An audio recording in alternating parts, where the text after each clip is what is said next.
오늘 창세기 42장 우리 함께 공부하도록 하겠습니다. 창세기 42장. 자, 42장 장제목은 잡힌 시몬, 요셉을 만난 형들, 그리고 요셉이 형들을 시험하죠. 너희들 정탐꾼이구나. 이렇게 하자 형들은 아닙니다. 우리는 한 아버지의 아들들입니다. 그렇게 말하죠. 그랬을 때 요셉이 이제 형들이 막내 동생 베냐민은 형들과 함께 있습니다. 자기들이 진짜 정탐꾼이 아니라는 것을 진실성을 말하기 위해서 그렇게 자기 가족 이야기를 하거든요. 그랬을 때 베냐민을 데려와라. 그렇게 말합니다. 너희들 다 가둬도 되니까 한 사람만 가서 데려와라. 이렇게 처음 말하다가 3일 좀 지나고 나서 이제는 한 사람만 두고 나머지는 다 보내면서 베냐민을 데려와라. 시몬을 잡아두죠. 자, 오늘 장제목은 그래서 잡힌 시몬입니다. 네, 잘 기억해 주시고, 요셉의 생애 지금 다루고 있습니다. 1절에서 8절은 이제 곡식을 사기 위해서 애굽에 형들이 오게 되고, 이제 곡식을 파는 가운데 요셉을 만나게 되죠. 네. 9절부터 25절은 형들을 정탐꾼으로 몰아서 시험합니다. 요셉이. 자, 이 시험은 과연 어떤 시험입니까? 왜 요셉은 이렇게 형들을 시험했을까? 한번 살펴보도록 하겠습니다. 그리고 26절에서 38절은 이제 가나안 땅을 이게 뭐죠? 예. 가나안 땅에 돌아갔죠, 형들이. 그리고 이제 자신의 곡식 안에 자기들이 이 곡식값으로 지불했던 그 돈이 그대로 들어있는 걸 보고 두려워합니다. 네, 이 총리가 우리를 이렇게 한 이유에 대해서 모르니까 두려워하게 되죠. 자, 그리고 베냐민을 보내주십시오 하자 아버지가 베냐민을 절대 내어줄 수 없다. 그렇게 말하죠. 내 아들 요셉도 잃어버렸고 지금은 시몬도 그렇게 잃어버렸는데 베냐민까지 잃어버릴 수 없다. 그렇게 말하는 그런 장면에서 오늘 42장은 끝이 납니다. 자, 요셉이 형들을 시험한 이유를 몇 가지 정리했습니다. 과거 자신들이 범한 잘못을 깨닫게 하기 위해서 시험했다. 네. 이 시험 과정을 통해서 형들이 자신들이 20년 전에 요셉을 죽이려고 했고 또한 노예로 팔았던 그 잘못을 뉘우치게 돼요. 아마도 그동안에 이 형들은 그 마음의 양심의 가책으로 너무나 고통스러워했을 거예요. 20년 동안. 그죠? 그러나 그것이 수면 위에 올라오진 않았죠. 왜냐하면 아버지도 요셉이 짐승에서 죽임을 당했다고 생각하고 있기 때문에 그것을 수면 위에 드러내놓고 말할 수가 없었습니다. 그런데 이제 아버지를 떠나서 애굽으로 곡식을 얻으러 왔을 때, 또 애굽 총리 앞에서 있을 때 형들이 그것을 고백하게 돼요. 자기들끼리 그 고통을 드러내 보이죠. 이렇게 하나님께서는 이런 까닭으로 시험했을 것이다. 자, 죄의 결과에는 심각한 보응이 뒤따른다는 것을 알게 하기 위해서, 그리고 잘못에 대해 깊이 인식하고 이제는 그 잘못을 반복하지 않도록 하기 위해서. 네. 그리고 이것은 하나님의 인도하십니다. 요셉이 형들을 시험한 것은 요셉 앞에서 자연스레 자신의 죄를 뉘우치게 하므로 형들 입장에서는 자기 심령 속에 어떤 그런 죄책감과 요셉에 대한 그런 것들이 있을 텐데, 그것으로부터 자유함. 우리가 내가 과거에 어떤 사람한테 잘못을 저질렀어요. 그런데 내가 하나님의 일을 또는 어떤 위치에 올라가기 위해서 그것이 내내 드러날까 불안하죠. 그리고 그 사람과의 화해가 되지 않았기 때문에, 용서를 하지 않았기 때문에 늘 양심의 가책이 있어요. 우리가 이 학폭에 대한 이야기를 많이 듣잖아요. 스포츠 스타들이 스타가 되었는데 이 학교 폭력 그 이력이 드러나서 매장되는 그런 이제 사회적으로 매장되는 그런 사회적인 심판을 받게 되는 그런 경우를 많이 보게 돼요. 그죠? 자, 이렇게 자신이 과거에 지은 사람 관계 속에서 지은 그런 잘못과 죄는 그것이 드러내지 않고 내 안에서 해결되지 않으면 내내 나를 짓누르는 그런 문제가 되고, 또한 이것은 영적인 문제까지 가요. 하나님과의 관계까지도 가게 되고, 예, 그렇게 됩니다. 특별히 하나님의 일을 하는 사람, 하나님께 쓰임받는 사람에게는 이것이 큰 장애가 될 수 있다. 네, 형들 입장에서도 과거 20년 전에 이 동생한테 저지른 그 죄가, 그 잘못이 내내 양심을 짓눌렸어요.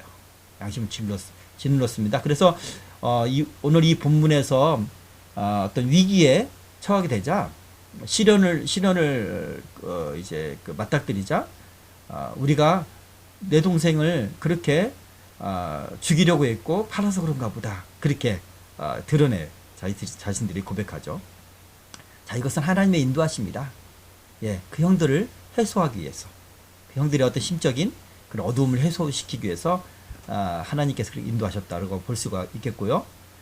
또한 이것은 하나님의 계획입니다. 하나님의 계획은 뭐였죠? 창세기 15장에 아브라함의 후손들을 애굽 땅에 가서 4대까지 보호하신 다음에 그 가나안 사람들이 죄가 완전히 관영할 때 그때 나오게 하셔서 출애굽시킨다 말씀하셨죠. 한 민족을 이뤄서. 이게 하나님의 계획이란 말이죠. 그러려면 이 형제들과 야곱이 애굽 땅에 가야 돼요. 요셉의 보호 아래 있어야 돼요. 그러려면 요셉과 형들과의 이 관계가 회복이 돼야 되는 거죠. 그렇죠? 형들이 그 요셉 앞에서 용서를 구하든지, 아니 요셉이 복수를 하든지, 총리이기 때문에 이 문제가 해결이 돼야 돼요. 그래야지만이 그 애굽 땅 안에서 은혜롭게 화평을 이루며 문제가 해결된 후에 그 하나님의 계획을 이룰 수가 있습니다. 그런데 이 사건을 통하여 그 요셉이 시험하는 이 상황을 통해서 자연스럽게 해소가 되게 만드셔요, 하나님이. 자연스럽게 형들은 죄를 고백하게 되고 뉘우치게 되고 그것 때문에 고통하게 되고, 그 모습 보면서 요셉은 마음에 어떤 그 상처가 씻음바되고, 직접 되고 형들은 동생한테 용서해 주세요 이렇게 하지 않아도 그냥 자연스럽게 할 수 있도록 하나님 그 상황을 이끄십니다. 이것은 하나님의 은혜다. 자, 이따 본문을 보면서 한번 살펴보도록 하겠습니다. 네, 애굽에서는 특별히 이 정탐꾼에 대해서 상당히 그 예민하게 반응을 했어요. 이 당시 왕조는 원래 애굽의 토착민이 아니었어요. 함의 후손이 아니라 셈의 후손 중에, 그러니까 저희 시리아와 가나안 쪽에 있었던 그 이민족들이 애굽의 왕조를 차지했다고 했잖아요. 이게 힉소스 민족이에요. 이들이 이제 그렇게 이방 민족이 그 왕권을 차지하고 왕조를 이뤘기 때문에 이제 토착 세력들이 이 왕조를 무너뜨리기 위해서 호시탐탐 노리겠죠. 그래서 늘 이 정탐꾼에 대해서 민감했었습니다. 그리고 상애굽에서는 그들을 몰아내려는 애굽 본토 세력들이 있었기에 신경 써야 했다. 제가 방금 말씀드렸고, 근동 전체가 흉년이 들었어요. 그래서 양식이 풍부했기 때문에 이제 근방의 모든 족속들이 이 애굽을 노렸을 거예요. 그죠? 그랬기 때문에 정탐꾼에 대한 어떤 자연스럽게 너희들 정탐꾼이지 이렇게 자연스럽게 말할 수 있는 그런 상황이었습니다. 요셉은 형들을 자연스럽게 정탐꾼으로 취급할 수가 있었어요. 그래서 자, 형제들에 대한 요셉의 태도, 자신들을 판 형제들의 잘못을 용서하고 책망하지 않았습니다. 그죠? 그리고 형제들이 자신들의 잘못을 깨닫도록 시험했습니다. 형제들에 대한 뜨거운 사랑을 간직하고 있어요. 베냐민을 너무나 보고 싶어하고, 또 형들이 그랬던 것을 기억하면서 막 뒤에 가서 막 울고 그런 모습 보이죠. 그리고 나중에는 45장에 보면 잘못한 형제들을 위로해줘요. 네. 그리고 형들의 그 잘못을 형들의 잘못으로만 치부하지 않고 그들한테 책임을 돌리지 않습니다. 인간의 잘못이긴 하지만 그것은 하나님께서 섭리하셨다. 창세기 45장에 기록되어 있잖아요. 당신들을 나를 해하려 하였으나 하나님은 그것을 선으로 바꾸사 오늘과 같이 만민의 생명을 구원하게 하시려 하셨나니. 이것이요, 믿는 사람들의 고백이에요. 믿는 사람들은 사람들과 관계에 문제가 있잖아요. 그럼 그 사람들의 관계에 집중하지 않아요. 그 사람 미워하거나 원수 갚지 않아요. 그 사람들의 책임을 돌리지 않아요. 그 가운데 섭리하시는 하나님의 뜻을 발견하는 거예요. 이것이 믿는 사람들의 태도입니다. 믿지 않는 사람들은 앞서 말씀드렸던 것처럼 사람한테 초점을 맞추죠. 원망하고 미워하고, 예, 그렇게 됩니다. 그러나 좋은 일이든 좋지 않은 일이든 우리는 언제나 하나님께서 어떻게 섭리하셨는지, 왜 하나님께서 이렇게 인도하셨는지, 왜 하나님께서 이렇게 우리가 내가 이렇게 당하게 하셨는지, 왜 하나님께서 저 사람을 악하게, 그 순간에 그 상황에서 악하게 하셔서 나를 이렇게 힘들게 하셨는지, 돌이켜보니까 하나님이 나의 연약함을 알게 하셔서 나를 단련시키려고 하셨구나. 그렇게 믿음으로 해석하는 거예요. 이게 바로 요셉, 믿음의 사람 요셉의 이 취한 태도입니다. 여러분, 저와 여러분 다 이렇게 해야 돼요. 예, 그래야 크리스천이죠. 사람 공격하지 마세요. 사람 미워하지 마세요. 사람 원수 갚지 마세요. 근데요, 사람 미워하면요, 그리고 어떤 한을 품잖아요. 용서하지 못한 마음이 있잖아요. 그러면 그 용서하지 못한 마음이 그 사람을 죽이는 게 아니라 자신을 죽여요.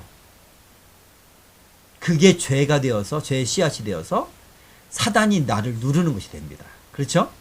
예. 요셉과 같이 하나님의 섭리로 이해하는 그런 저와 여러분이 되길 바랍니다. 자, 형제들의 장래를 걱정해주고 준비해주는 요셉을 볼 수가 있습니다. 자, 본문으로 들어가겠습니다. 네. 1절. 그때 야곱이 애굽에 곡식이 있음을 보고 아들들에게 이르되 너희는 어찌하여 서로 바라보고만 있느냐. 네. 어찌하여 서로 바라보고만 있느냐. 막연히 그냥 이 기근이 와서 다 죽게 생겼는데 이 아들들이 아무 일도 안 하는 거예요. 아버지는 늙었고 아들들이 많은데 해야 되는데 우유부단한 그런 상태다. 그래서 자식들을 책망하는 거예요. 애굽에 가서 들어보니까 애굽에는 곡식이 있다고 하는데 누가 가서 곡식을 얻어오자, 또 가겠다고 하는 사람은 한 명도 없느냐. 그렇게 야곱이 이제 질책하죠. 그래서 어쩔 수 없이 형들이 애굽으로 내려옵니다. 형들 입장에서는 애굽은 피하고 싶은 곳일 수도 있어요. 물론 애굽에서 요셉을 만나리라는 생각은 안 하겠죠. 그런 확률은 적겠죠. 그런데 동생을 애굽으로 팔았잖아요. 예, 그동안 20년 동안 양심의 가책에 시달렸으면 그 만에 하나의 가능성 때문에 애굽을 피하고 싶을 거예요. 애굽에 가고 싶지 않을 거예요. 그죠? 예, 그게 아니더라도 이 요셉을 미워서 애굽으로 팔았으니 애굽은 가고 싶지 않은 그런 마음이 있을 거예요. 그런 가능성을 떠나서. 예, 지금은 야곱의 질책으로 말미암아 어쩔 수 없이 애굽으로 오게 되었습니다. 야곱이 또 이르되 내가 들은즉 저 애굽에 곡식이 있다 하니 너희는 그리로 가서 거기서 우리를 위하여 사오라. 그러면 우리가 살고 죽지 아니하리라 하매 요셉 회형 10사람이 애굽에서 곡식을 사려고 내려갔으나, 네, 곡식을 사오라고 합니다. 아브라함 때는 이런 기근을 당했을 때 애굽으로 내려가서 그곳에 거류했죠. 그리고 또 이제 블레셋 땅, 그랄 땅, 아비멜렉에 가기도 했고요. 이삭 때도 기근 때문에 그렇게 갔습니다. 이 모든 것을 경험한 이제 야곱은 들어서 경험했을 거 아니에요? 그래서 야곱은 가지 않습니다. 특별히 야곱은 하란 땅, 밧단 아람 땅에 20년 동안 그렇게 살았잖아요. 늘 하나님께서 말씀하셨던 가나안 땅을 그리워해서 아버지 집. 그렇죠? 그리고 그 땅에서 떠나지 않으려고 했습니다. 늘 그 땅을 가기를 그렇게 늘 추구했고요. 야곱 입장에서는 그 가나안 땅 하나님께서 언약하신 약속의 땅을 떠나지 않으려고. 그래서 곡식을 사와라. 그렇게 이제 자식들한테 말하죠. 자, 10사람이 갔어요. 10사람이 간 이유는 사람이 수가 많아야죠. 그 당시에는 여행길이 상당히 위험했으니까. 또 가족 수가 많기 때문에 약 70명 정도 됩니다. 네.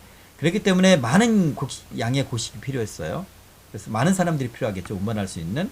그리고 이제 곡식을, 그런 대기근 때는 곡식을 살 때도 1인당 구매량이 정해져 있어요. 그렇기 때문에 열 사람이 갔다. 네. 형들 10사람. 자, 4절 5절.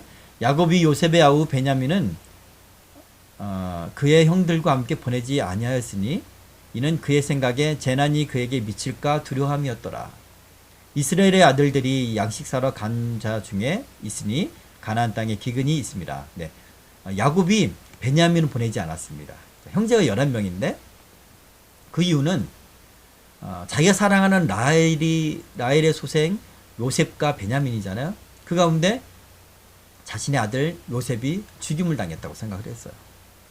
이제 베냐민까지 잃어버리면 라헬도 잃어버렸잖아요. 그러니까 너무나 큰 슬픔과 고통에 빠질 수밖에 없어요. 이 베냐민도 길에서 재난을 당할까 두려워했대요. 이 두려워할 정도라면 야곱은 20년이 지날 때까지 요셉을 잃은 것에 대한 슬픔과 그런 어떤 상실감이 아직도 있다는 거예요. 그리고 그 치유되지 않는 네? 그 두려움이 있다는 것입니다. 아들 잃어버릴 것 같은 그런 두려움이. 그렇죠? 자, 5절. 그러니 나중에 이 구절을 보면 나중에 야곱이 총리가 된 요셉을 만났을 때 얼마나 기뻤을까. 네? 얼마나 기뻤을까. 20년 동안의 그 마음의 상처, 그 두려움이 다 치유가 됐을 것이다. 예, 그 장면이 기대가 되는 거죠. 이스라엘의 아들들이 양식 사러 간 자 중에 있으니, 네. 많은 사람들이 가나안 땅에서 또 미디안 땅이나 이런 데서 많은 사람들이 양식을 사러 가던 중에 있었다는 거예요. 그 정도로 중근동 지역에 대기근이 있었다라는 것을 우리가 알 수가 있습니다. 때에 요셉이 나라의 총리로서 그 땅 모든 백성에게 곡식을 팔더니 요셉의 형들이 와서 그 앞에서 땅에 엎드려 절하매. 네. 곡식을 실제로 파는 사람들은 이제 낮은 관료들이 팔겠지만 그 모든 것을 총괄하고 있는 사람은 바로가 임명한 그것 때문에 임명했죠. 총리인 요셉이에요. 네. 실제적으로 곡식을 파는 곳에 요셉이 늘 있지는 않겠죠. 그죠? 네, 그 백성들이 그런데 곡식을 팔았어요. 그런데 형들은 이방인이고 외국인이니까 총리의 허락이 필요했어요. 네, 그러니까 자연스럽게 총리인 요셉 앞에 설 수밖에 없는 그런 상황이 됩니다. 형들이 와서 그 앞에 땅에 엎드려 절하매. 네. 정확하게 20년 전에 요셉이 17살 때 꿈을 꿨죠. 형들의 곡식단이 자신에게 절하는 꿈. 그리고 해와 달과 별들이 자신에게 절하는 꿈을 꿨어요. 요셉은 지금 형들을 딱 알아보고 형들이 자기에게 지금 절하고 있는 모습 보고 그 꿈이 이루어진 것에 너무나 감격했을 거예요. 너무나 신기하고 기가 막히게 하나님께서 그렇게 이루셨다. 요셉도 예상 못했을 것입니다. 형들이 이렇게 와서 자기한테 절하리라고 요셉이 예상했을까요? 예상 못했을 거예요. 그렇죠? 그런데 하나님은 꿈에서 본 그대로 이루십니다. 그 하나님의 신실하심과 그 하나님의 권능 능력을 보면서 요셉은 하나님의 그 은혜를 감동했을 것 같습니다. 그렇죠? 자, 이처럼 하나님은요 우리한테 보여주신 것 그리고 우리한테 예언하신 것 우리한테 비전을 주신 것을 정확하게 이루십니다. 정확하게 이루셔요. 정확하게 이룹니다. 네. 그리고 형제들이 곡식을 사기 위해서는 외국인이기 때문에 총리 요셉의 허락을 받아야 했습니다. 네. 요셉이 보고 형들인 줄 아나 모르는 체하고 엄한 소리로 그들에게 말하여 이르되 너희가 어디서 왔느냐? 그들이 이르되 곡물을 사려고 가나안에서 왔나이다. 요셉은 그의 형들을 알아보았으나 그들은 요셉을 알아보지 못하더라. 네. 모르는 채 했습니다. 예. 왜 모르는 채 했을까요? 어떤 사람은 복수심 그 감정 때문에 모르는 채 했을 것이다. 대면하고 싶지 않아서. 처음에 그렇게 말하는 사람이 있는데 전체 맥락을 보면 그러지 않아요. 예. 형들의 마음을 시험하기 위한 거였어요. 그리고 아버지와 다른 형제 베냐민을 만나기 위한 그런 어떤 꾀로 형들을 잡아두고 베냐민을 데려오게 하기 위해서. 그리고 나중에 아버지 야곱도 데려오게 하기 위해서 그렇게 했습니다. 자, 그런데 형들은 알아보지 못했죠. 20년이 지난 세월 노예로 팔려갔다고 생각했죠. 예, 요셉이 정체를 감추고 통역을 통해서 대화했기 때문에 형들은 요셉이 총리가 되리라고 생각을 못했어요. 아마도 이 형들 가운데 요셉이 처음에 꿈 얘기를 했을 때 그것을 믿음으로 듣고 하나님께서 어떻게 하실지 조금이라도 기대감이 있었다면 요셉의 형체와 목소리를 듣고 적어도 20년밖에 안 지났으니까 자기 동생이란 건 알아챌 수도 있었겠죠. 그죠? 그런데 전혀 못 알아들었어요. 왜냐하면 동생이 죽었거나 아니 노예라고 생각을 했었을 테니까. 네, 더구나 요셉이 통역을 통해서 자기는 이제 애굽어를 말하고 이제 그 통역을 통해서 대화를 했습니다. 9절 요셉이 그들에게 대하여 꾼 꿈을 생각하고 그들에게 이르되 너희는 정탐꾼들이라 이 나라의 틈을 엿보려고 왔느니라. 네, 요셉이 꾼 꿈이 아까 얘기했던 그 두 가지 꿈이죠. 그러면서 하나님의 섭리에 감탄했을 것이다.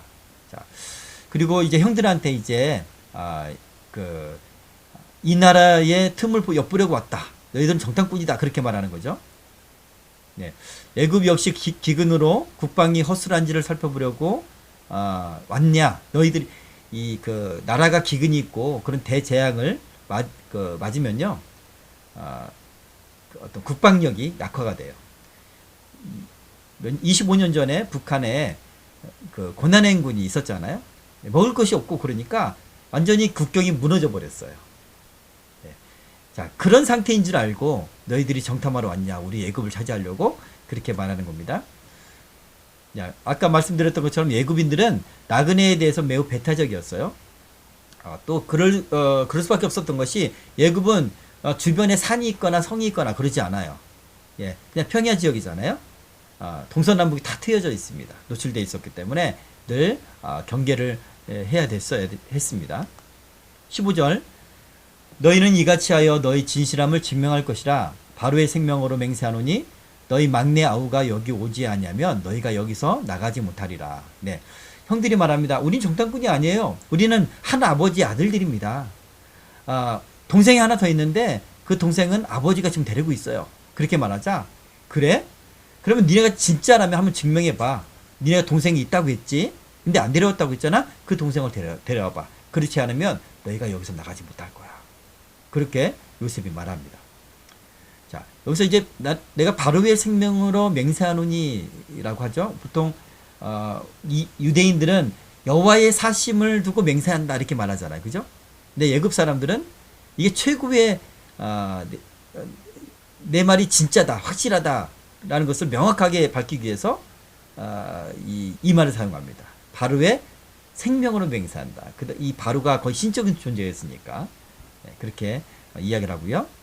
너희 막내 아우가 여기 오지 아니하면 동생 베냐민을 향한 요셉의 그림이 여기 묻어나 있고요. 형들에게는 불가능한 요구예요.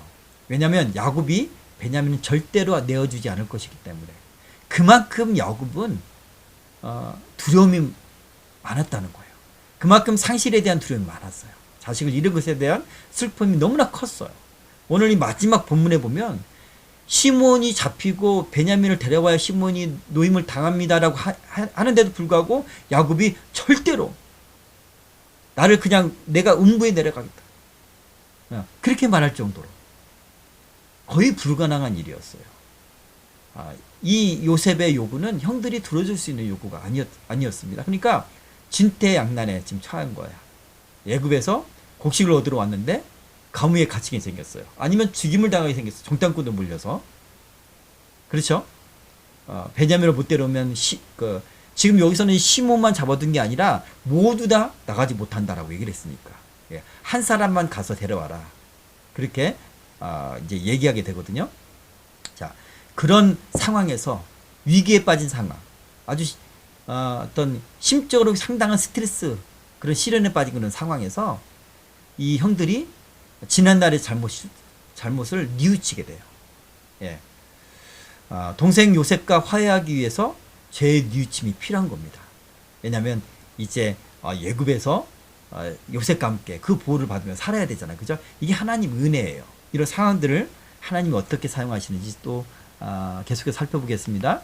17절 보면 요셉이 이제 형들을 10명 형들을 3일 동안 가두어 둡니다.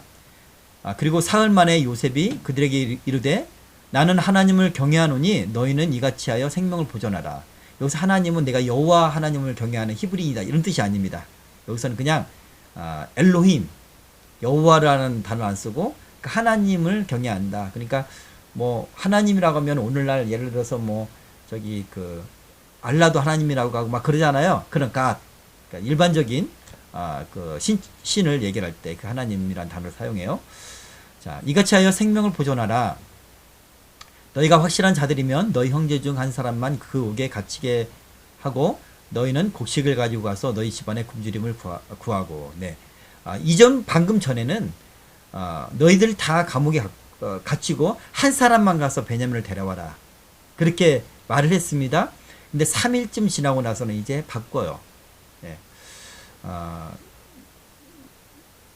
형들에 대한 연민이 있기 때문에 그런 것이라고 우리가 볼 수가 있습니다. 결정을 번복하는 모습을 요셉이 보여줍니다. 그리고 또한 곡식을 가져가야 되죠. 예. 식구들이 내 가족이 지금 굶주림에 지금 시달리고 있고 두려움에 떨고 있으니까 그 곡식 빨리 가져가기를 요셉이 바랬을 거예요. 21절 그들이 서로 말하되 우리가 아우의 일을 말미암아 범죄하였도다. 그가 우리에게 예걸할 때 그 마음의 괴로움을 보고도 듣지 아니하였으므로 이 괴로움이 우리에게 임하도다. 네, 이 부분이 핵심입니다. 네, 이 부분을 하나님께서 이 상황을 이끄시기 위해서 형들 이리로 먼저 데려오게 하고 그리고 요셉으로 하여금 시험하도록 하신 것 같아요. 형들이 너무나 힘든 일을 겪었잖아요. 지금 겪고 있잖아요. 어떻게 자신이 해결할 수도 없고 베냐민을 데려간다고 해서 돌아올 수 있는 보장도 없고 그러니까 자기들끼리 이야기를 해요. 왜냐하면 총리가 앞에 있지만 또 외국 사람도 있지만 그 사람들은 못 알아듣잖아요. 히브리 말을. 통역을 통해서 말을 했으니까. 그러니까 자기들끼리 말합니다. 아우의 일로 우리가 죄를 범했다. 그래서 이런 일을 당하는구나. 요셉을 생각합니다. 요셉이 그때 우리한테 애걸했다. 또 너무나 괴로워했다. 우리가 죽이려고 하고 구덩이에 넣을 때 그것을 생각해야 된다. 그러니 그 요셉의 괴로움을 우리가 지금 당하는구나. 그렇게 말을 해요. 누구 앞에서? 지금 그 일을 겪었던 상처가 있던 요셉 앞에서 히브리 말로 그렇게 고백하도록 하나님 인도하시는 거예요. 22절 루벤이 그들에게 대답하여 이르되 내가 너희에게 그 아이에 대하여 죄를 짓지 말라고 하지 아니하였더냐. 그래도 너희가 듣지 아니하였느니라. 그러므로 그의 핏값을 치르게 되었도다. 네. 히브리인들은요 이런 인과응보의 사상이 있어요. 죄를 지으면 반드시 그 벌을 받고요. 이거는 자연법이에요. 하나님의 원래 공의예요. 죄를 지으면 인과응보. 우리 그 불교에서 인과응보라는 게 있잖아요. 그죠? 죄를 지으면 그 죄에 대한 벌. 그리고 히브리인들은 그 핏값을 피에 대해서는 핏값. 눈에는 눈, 이에는 이. 이게 히브리인들의 기본적인 생각이고요. 이게 자연법이고 이게 율법이었어요. 그러나 이 법이 예수 그리스도로 말미암아서 이 인과응보가 무너져 버린 거죠. 하나님의 사랑은 이것을 뛰어넘죠. 예? 하나님께서는 이걸 뛰어넘어요. 하나님이 용서를 구하면 하나님 용서를 하시고 또 예수 그리스도로 말미암아 예수님의 공로로 이제 그 벌이 그 심판이 면해지게 되는 거예요. 그죠? 이게 은혜입니다. 그래서 기독교는 인과응보의 종교가 아니라 은혜의 종교가 되는 거예요. 은혜의 종교. 자, 이 당시에는 이런 형들이 이런 어떤 신앙이 있었어요. 그래서 우리가 핏값을 벌을 받는 괴로움을 당한다고 하니까 르우벤은 핏값을 받는다 그렇게 말하는 거예요. 그죠? 자, 결국 총리가 된 동생 요셉과의 화해가 필요했는데 형들은 동생 요셉 앞에서 이제 알아듣지 못하리라고 생각해서 자연스럽게 자신의 잘못을 뉘우치고 지난날의 심적인 고통을 드러내요. 그리고 후회하는 말을 하게 되죠. 결과적으로 요셉에게 잘못을 고백한 것이 되어버립니다. 형으로서 요셉 입장에서도 형이 와서 총리가 됐으니까 벌벌 떨면서 용서해달라고 요셉아 용서해줘 그렇게 하는 것은 요셉 입장에서 보기 쉽지 않았을 거예요. 그죠? 그것을 그런 상황을 맞닥뜨리고 싶지 않을 거예요. 그런데 형들이 자기들이 그것 때문에 20년 동안 심적으로 고통을 당하고 있고 이것들을 요셉이 보게 됐단 말입니다. 지금. 그러면서 요셉은 자연스럽게 자신의 상처가 치유가 됐을 거예요. 네. 자, 이렇게 자연스럽게 화해를 하나님께서 이끄셨다라고, 이것이 하나님의 은혜라고 우리가 볼 수가 있습니다. 저는 이 구절이, 이 부분이 이 42장의 핵심 주제라고 저는 믿습니다. 네. 23절, 그들 사이에 통역을 세웠으므로 그들은 요셉이 듣는 줄을 알지 못하였더라. 요셉이 그들을 떠나가서 울고 다시 돌아와서 그들과 말하다가 그들 중에서 시몬을 끌어내어 그들의 눈앞에서 결박하고, 네, 요셉이 울었대요. 요셉은 신앙의 사람이고 선한 사람이었기 때문에 형들한테 복수하고 싶은 마음이 없었어요. 미워하는 마음도 없었어요. 그렇기 때문에 시험은 했지만 형들을 갈 때 곡식을 줄 때 그 금전도 그대로 주고 형들을 처음에 선대하고 그랬잖아요. 시험을 한 거지 형들한테 보복하려고 게 아니에요. 만약에 보복하려고 했으면 자신의 신분을 드러내고 자기가 누군지 드러내고 형들의 잘못을 책망했겠죠. 또는 벌을 주거나 그랬겠죠. 요셉은 그럴 생각이 전혀 없었습니다. 네, 전혀 없었어요. 그런데 마음에 상처는 있었어요. 가족한테 죽임 당할 뻔했고 자기가 예걸복걸하고 괴로움 당했는데 형들은 너무나 미워서 자신을 죽이려고 하고 또 애굽의 노예로 팔았잖아요. 얼마나 큰 상처가 될까요? 이해는 해요. 하나님과의 관계에서는 이게 풀어졌어요.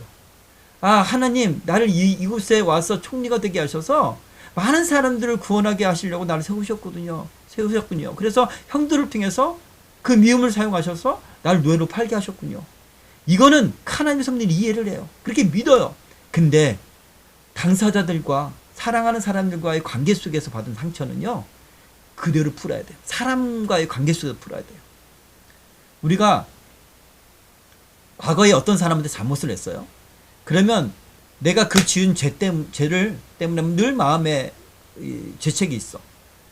근데 하나님 앞에 기도했어요. 기도하고 용서를 받았어. 이건 하나님께서 용서하신 거예요.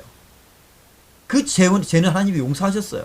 근데 여전히 그 사람은, 그 대상자는, 그 피해자는 여전히 상처가 있어요. 그것은 우리가 화해를 해야 돼요. 이것이 성경적인 기본적인 정신입니다. 예수님께서 말씀하셨어요. 마태복음 5장 23절 24절을 보면, 그러므로 예물을 제단에 드리려다가 거기서 내 형제에게 원망 들을 만한 일이 있는 것이 생각나거든. 예물을 제단 앞에 두고 먼저 가서 형제와 화목하고 그 후에 와서 예물을 드리라. 네, 형제와 먼저 화목하라는 얘기예요. 하나님께 예배 드리기 전에, 영적인 문제 해결하기 전에 형제와 먼저 화해하라는 거예요. 왜냐하면 그 서로에 대한 어떤 미움과 그런 갈등과 그런 반목과 오해와 용서하지 못한 마음, 이것들이 서로를 죽이고 있거든요. 나는 하나님께 영적으로 해결됐으니까 난 죽이지 않더라도 그 사람은 해결되지 않았잖아요. 그죠? 그렇기 때문에 그것을 먼저 해라. 하나님께서 그렇게, 예수님께서 그렇게 말씀하십니다. 요셉이 그들을 떠나서 울고 다시 돌아와서 그들과 말하다가 그들 중에서 시몬을 끌어내어 그들의 눈앞에서 결박하고, 네, 요셉이 울었다고 하죠. 마음의 상처가 막 씻어지는 거예요. 그 울음을 통해서 형들의 고통이 드러나고, 그리고 그런 형들이 뉘우치고 것을 보면서 그 요셉이 치유함을 받았을 것이다. 저는 그렇게 생각을 합니다. 근데 와서 이제 형들을 자신을 드러내고 형들 용서했습니다 이렇게 말하지 않고, 나 요셉이 이렇게 말하지 않고 시몬을 결박을 하죠. 예, 결박을 하고 이제 베냐민을 데려오게 하기 위해서 그렇게 합니다. 자, 첫 번째, 요셉을 살려주려고 했던 루벤 다음의 장자가 시몬이었기 때문에 시몬을 선택했다. 그러니까 루벤은 요셉을 구해주려고 했죠. 그죠? 형제들은 요셉을 죽이려고 했는데 루벤은, 야, 우리 손에 피를 묻히지 말라. 너희들 손에 차라리 죽이지 말고 구덩이에 던져두자. 그렇게 말하죠. 그게 바로 시몬이고요. 루벤이고요. 그리고 나중에 노예로 팔자라고 제안한 사람은 유다예요. 네. 그때 역할을 했던 사람들이 앞으로 이제 등장하는 이 성경 본문 속에 또 이제 역할을 하게 돼요. 신기하게. 자, 시몬을 잡아둔 것은 루벤 다음에 장자가 시몬이잖아요. 그죠? 그러니까 아마도 시몬이 주도적으로 요셉을 그렇게 하자라고 했을 거예요. 루벤 하지 말라, 죽이지 말라 이렇게 했고, 루벤이 어디 잠깐 갔다 온 사이에 형제들이 요셉을 팔아버리잖아요. 그죠? 그러니까 시몬을 붙들어 뒀을 것이다. 그렇게 또 시몬이 붙들림 받은 그런 상황에서 자신의 그런 죄를 잘못을 뉘우치고 새로워지는 그런 시간들이 되었겠죠. 자, 세겜족, 우리가 세겜성에서 시몬과 레위가 주도해서 세겜 사람들 다 진멸하잖아요. 그죠? 그것을 봐도 이 시몬은 아주 좀 불과 같은 사람, 네, 우레의 아들, 불과 같은 사람, 그리고 차가운 성품이었을 것이다. 그래서 요셉을 죽이려고 하고 파는데 주도적인 역할을 했을 것이다 라고 볼 수가 있습니다. 25절, 명하여 곡물을 그 그릇에 채우게 하고 각 사람의 돈은 그의 자루에 도로 넣게 하고 또 길 양식을 그들에게 주게 하니 그대로 행하였더라. 네, 돈은 그의 자루에 도로 넣게 했습니다. 트집 잡기 위해서 나쁜 의도로 한 게 아니라 가족들로부터 곡물값을 받을 수는 없었던 거죠. 네, 그리고 길 양식을 위해서 길에서 먹을 수 있는 양식 따로 이렇게 떼어서 그렇게 식량으로 주기도 했고요. 18절, 그가 그 형제에게 말하되 내 돈을 도로 넣었도다 보라.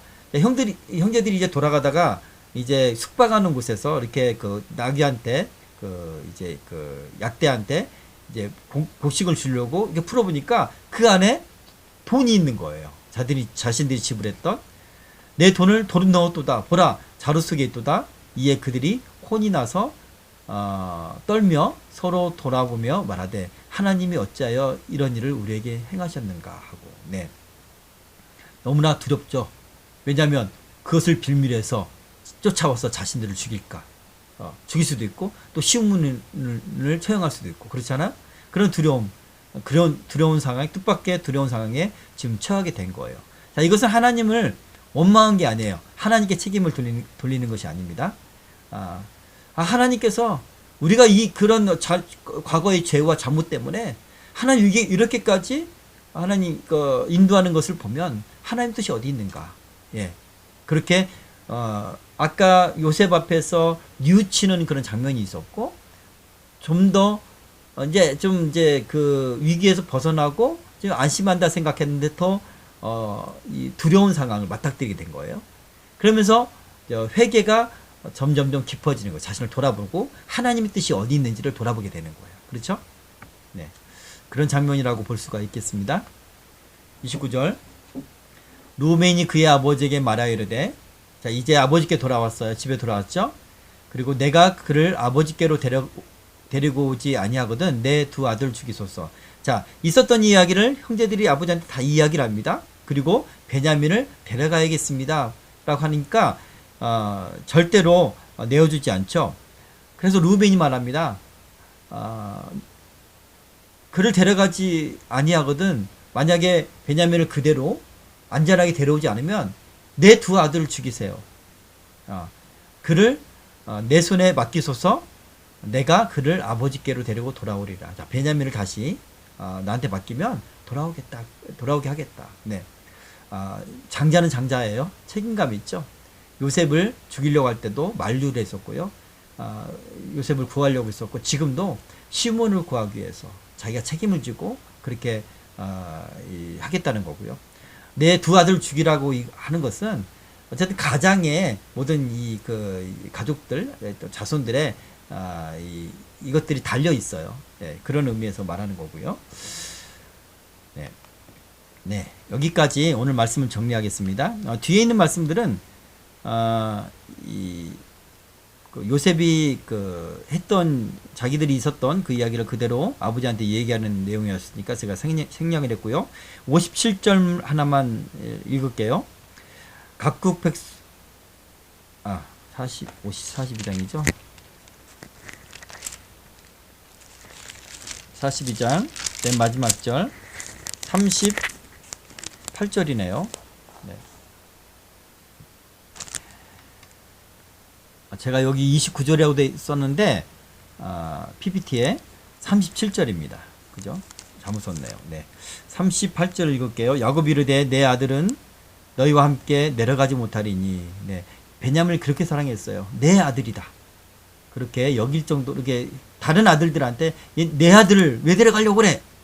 그렇게 말할 정도로 요셉 대신 베냐민을 그렇게 사랑했습니다. 그의 형은 죽고 그만 남았으므라. 만일 너희가 가는 길에서 재난이 그에게 미치면 너희가 내 흰 머리를 슬퍼하며 스올로 내려가게 함이 되리라. 내가 지옥으로 가게 될 것, 지옥 같은 삶을 살 것이다. 그렇게 이야기를 하게 되죠. 네. 자, 여기까지 오늘 이야기는 마무리가 되어집니다. 말씀을 좀 정리하면, 하나님은요, 요셉이 17살 때 꾸었던 그 꿈 그대로 기가 막히게 형들이 와서 요셉에게 절하는 모습을 그대로 보여주십니다. 그대로 이루셔요. 하나님 그렇게 신실하신 분이에요. 하나님은 인생이 아니시니 시건치 않으시고 인자가 아니시니 후회가 없으시도다. 그렇게 말하잖아요. 어찌 그 하신 말씀을 실행치 않으시랴. 반드시 실행한다는 게 이게 하나님의 어떤 속성이라고 말하면 좀 그렇고, 이게 하나님이에요. 예, 그런 하나님 우리가 믿어야 돼요. 그러니까 여러분에게 비전을 주셨는데, 또 여러분에게 어떤 응답을 주셨는데, 지금 그것이 이루어질 것 같지 않고 그런 기미도 안 보이고 나는 지금도 헤매고 있고, 그렇더라도 믿음을 가지고 요셉처럼 견디세요. 하나님 반드시 이루십니다. 네, 2번. 요셉은 원수를 갚지 않고 선한 방식으로 형들의 잘못을 뉘우치도록 하여 그들로 죄책에서 자유롭게 되도록 도왔습니다. 네, 결과적인 이야기입니다.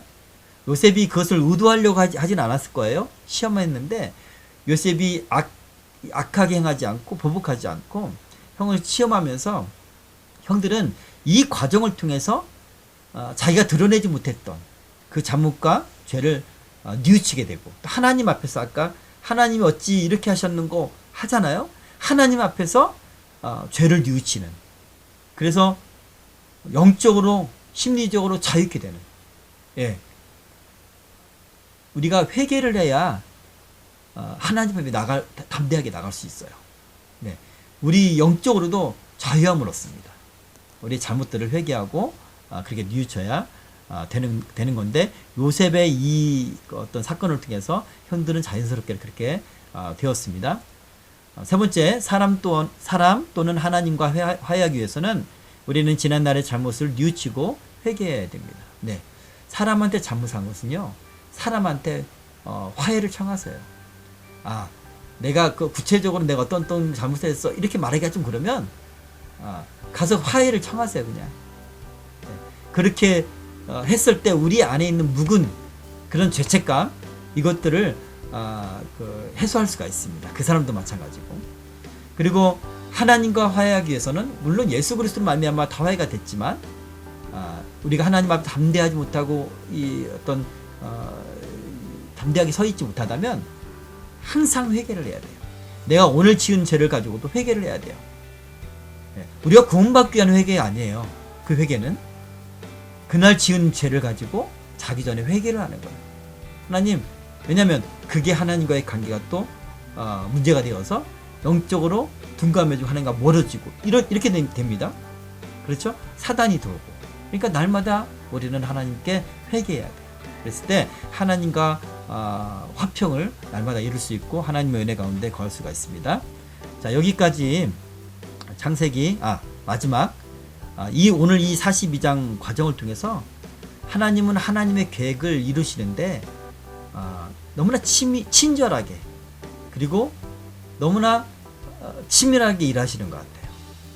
예굽에서 이 가족들이 화목하게 살게 하기 위해서 이렇게 형들을 오게 하고 죄를 고백하게 하고 요셉의 상처를 치유하게 하시고, 또 형들은 하나님 앞에서 자신의 죄를 다시 한번 생각하고 이렇게 회개하는 과정을 자연스럽게 하나님께서 인도하시는 것을 우리가 볼 수가 있습니다. 자, 이런 은혜가 우리 가운데도 있었으면 좋겠습니다. 자, 여기까지 오늘 42장 마치도록 하겠습니다.